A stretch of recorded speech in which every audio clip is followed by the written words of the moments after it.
I'm Rosalea Hostetler, and I was born, literally born on the farm out here, 5 miles west. And my parents were real conservative Mennonite, good people. And so I learned how to survive and how to make do and how to have ethics and principle and to work hard.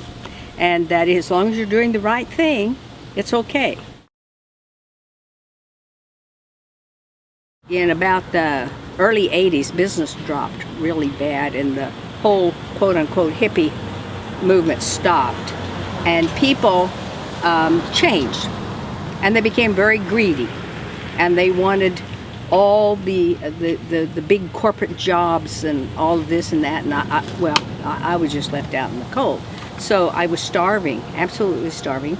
And so I moved to Kansas City for 10 years. It was rough.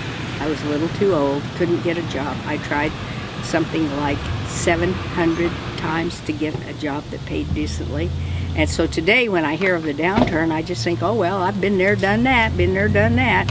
And somehow I hung on, and then I became very ill in early 90s and thought I was going to die. And I said, you can't die. You can't die now, you got things to do. Go back to Harper. Let's go back to Kansas here and start a nonprofit organization. Let's save the history. That's a wonderful town. Let's save the history. So I come bombing back, and I should have known.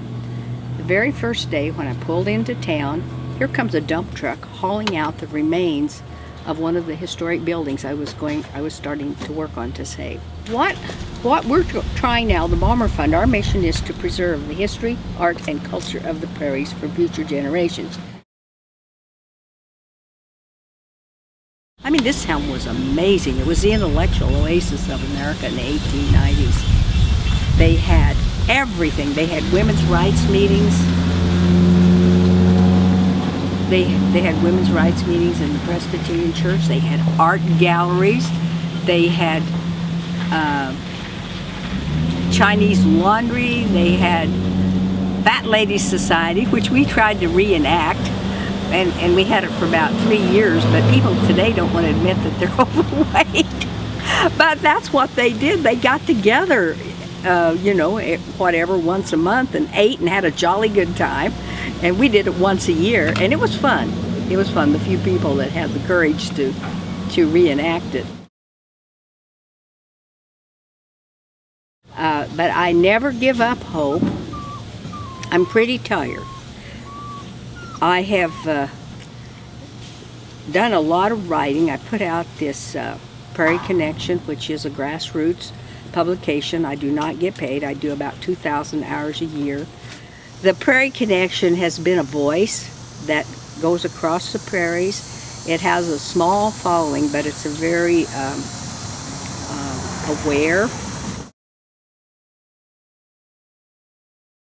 We have a small board. We have Jeffrey Corey, who grew up in Kansas, in Hutchinson, Kansas, and he has off-Broadway theater in New York City, Wings Theater, and he provides lots of great input because he comes out to see his parents in Hutchinson. Then we have Russell Yoder, who was born in Harper County but grew up in Kansas City, Kansas, and he's actually my cousin. And then James Gregg came on board about 1.5 years ago, and he's a real activist. And he is able to zero in and see where the problems lie. What I hope people see is that if you have a dream and you have hope, stay true to yourself. Never, never, never give up. I still dream of the day when people will go back and mingle on the streets. They will want to be downtown. They will want to be here.